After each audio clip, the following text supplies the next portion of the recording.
Kinesiology 223, Chapter 8, still rolling through diversity, equity, and inclusion. This is presentation number 6 from the book, and this part of the chapter deals with or speaks to physical disabilities and weight bias. You have the Paralympics, and they're run usually right after the regular Olympics in a quadrennial schedule, and they classify their athletes into 4 different groups. And within that, that allows a bit of an equalizer between the different physical limitations that different athletes might have. And the things that you kind of have to look at this in terms of the efficacy and how it helps those athletes is, it helps them in accepting the fact that they have a disability. And it really allows them the opportunity to focus on working on making themselves better despite their disability and having a resilience to do so. And these are usually Kinesiology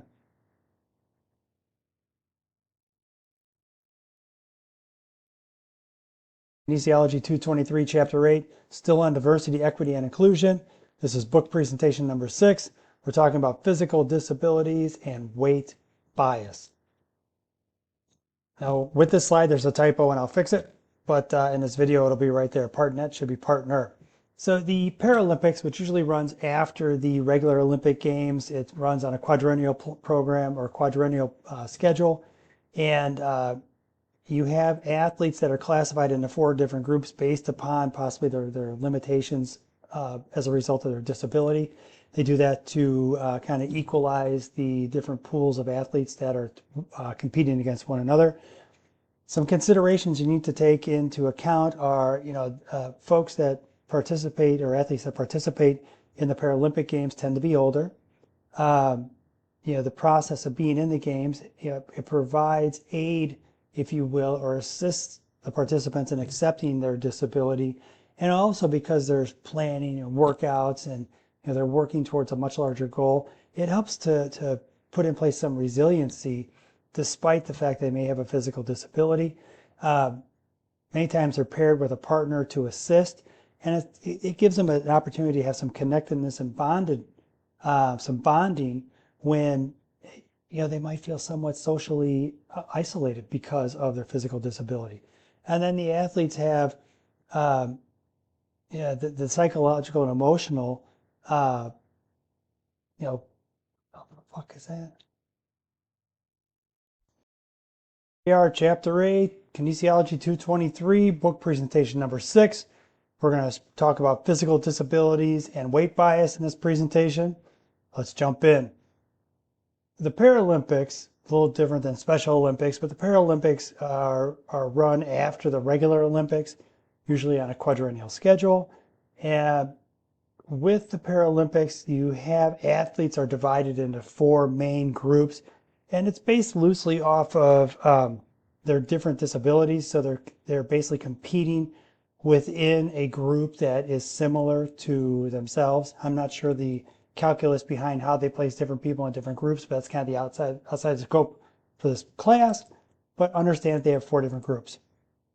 Most of the participants tend to be older, and this process of preparing for and competing in the Paralympics kind of aids in accepting the fact that they have a disability, and it also teaches these individuals regarding just kind of self-resilience as they learn how to function within the context of having a disability.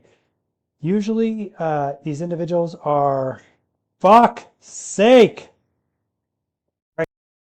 223, Chapter 8. This is book presentation number 6. We're talking about physical disabilities and weight bias.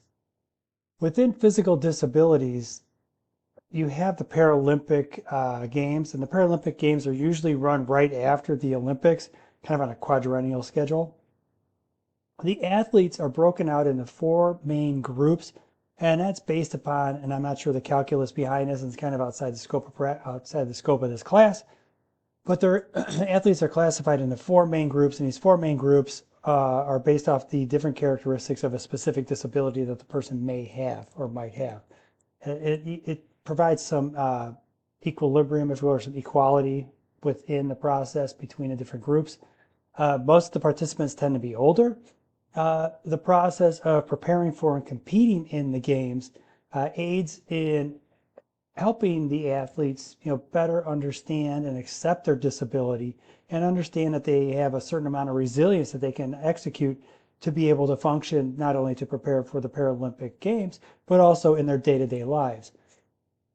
They're usually paired with a partner to assist them, and that'll happen whether it's in the training cycle or within the competitive cycle. But that helps bring a certain amount of connectedness and bonding where they're working with another person so they don't feel so isolated, which can happen to individuals with a physical disability. And with the preparing for and competing in the Paralympic Games, you have to understand that these individuals, they have a physical disability. Some were born with it. Others experience it due to a traumatic event, a sickness, or an illness. But as a result, there's usually some type of psychological, emotional challenge that's a result of the physical component. And preparing for and training for a Paralympic Games helps these individuals to, again, kind of accept that disability, but also be able to have some resiliency and move forward, not only within the context of the games, but within their lives. So I like what the book did here in terms of explaining that.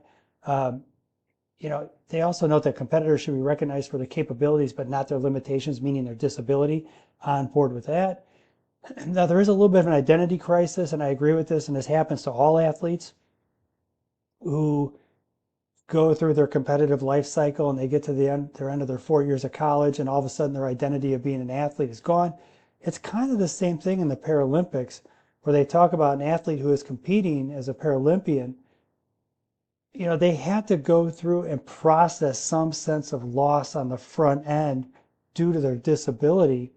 And then they kind of reinvent themselves into the person they are as competing as a Paralympian.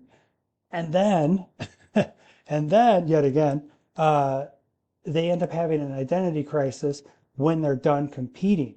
So, when you have these individuals, you have to be very aware of the fact of there's an ebb and flow in terms of like having identity crises regarding who they are as a result of the disability, and then who they are in terms of their identity crisis when they're done competing.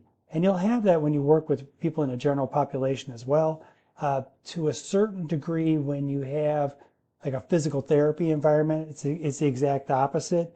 If you have somebody who had a strong identity as an athlete and then they tear their ACL, they've lost their identity as an athlete, and now they're a non-athlete who's doing rehab work, and you meet those people when they're in the middle of their identity crisis.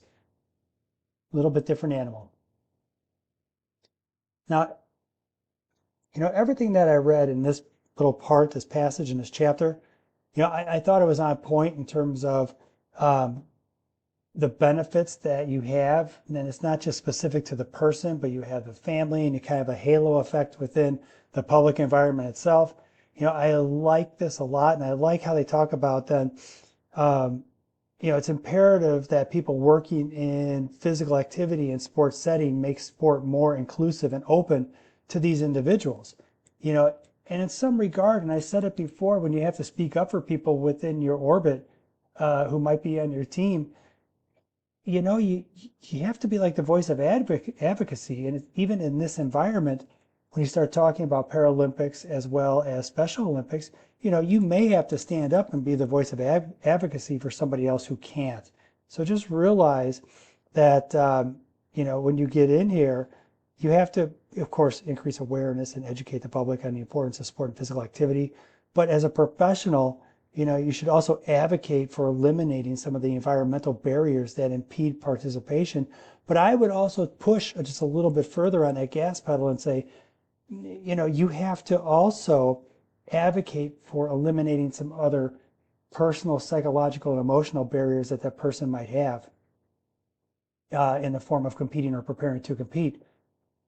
So with weight bias, the group that I work with downtown, I mentioned them in terms of I had some big body people, like 400, 500 pounders. And, there's a reason why these individuals become obese. And it could be for any number of different reasons. It could be just a physical component, psychological component, emotional, it could be medicinal. It's just how they were born and made. But I will tell you that working with this population was eye-opening because this population dealt with things that, quite frankly, many people just don't even comprehend. Like being fearful regarding fat bias when they're on an elevator with other people, being cognizant of the fact that they have to travel for work and get on an airplane, and they're going to be met with people on the airplane sitting next to them who will have fat bias, meaning they will be upset because they're sitting next to a person who's a big body person. And unfortunately, this is one of them where it's not as noticeable in terms of, I'm sure you can notice the big bodied person, but the bias that you see sometimes is not as apparent, right? And like and the psychological emotional trauma that goes with it is not as apparent. One example is I had an individual that I worked with, and this gentleman was actually part of one of the shows you'd see on TV. Extreme Makeover Weight Loss Edition, I think, was one of them. He was on that show, but he would come to our medical group and work with us during the week and shoot the show on the weekend. And so I was his trainer, and he had another trainer on TV who got all the publicity. Anyways, with this individual, he was a big-bodied guy. He was a 500-pounder, and the reason it all started for him, his watershed moment was he had a crappy coach who was a dictator who told him he wouldn't be worth anything if he didn't put on enough weight to be able to play offensive line. It became something where he felt obsessed about putting on weight because of what this coach said. Oh, unbelievable how that could be such a small comment and it could just have this lifelong effect on this person. The other individual was this gentleman who was an executive vice president of a Fortune 500 company. And he was an outlier. He was like a 400-pound dude, but he was also an outlier in his ability to just crush cardio. He would do sprint work. We would do higher interval stuff on ellipticals. He would do actual running sprint work as well. And the harder I worked him, the more he loved it. And we were talking one time, like, what gives, man? I mean, you really are crushing yourself. And what's the story there? And he goes, I'm continually worried about and confronted with fat bias, and I don't have any margin for error, and I have to be that much better than everybody else, whether it's in my fitness or in the boardroom. And I was like, wow, that is a crap ton of baggage that you got to carry around with you every day. And, you look at that and you start to process like how a person is fighting a battle you'll never see. A person is carrying a weight that you'll never understand. And just working with this population, for some of them, it was just courageous for them to show up, let alone do the work and let alone go through their day and understand that they're confronted with this fat bias. Something else to see. It really was. It was inspiring, to be quite honest. Now, to that end, I'm going to jump off of this and move into the next presentation. And just realize that you'll have moments where you have to advocate for others. And the other takeaway from this slide or from this presentation is obviously, I just said it, you have people who are confronted with challenges that, quite frankly, you might not even be able to comprehend. And it's baggage they carry with them every single day of their lives. So just be kind. How about that? See you on the next presentation.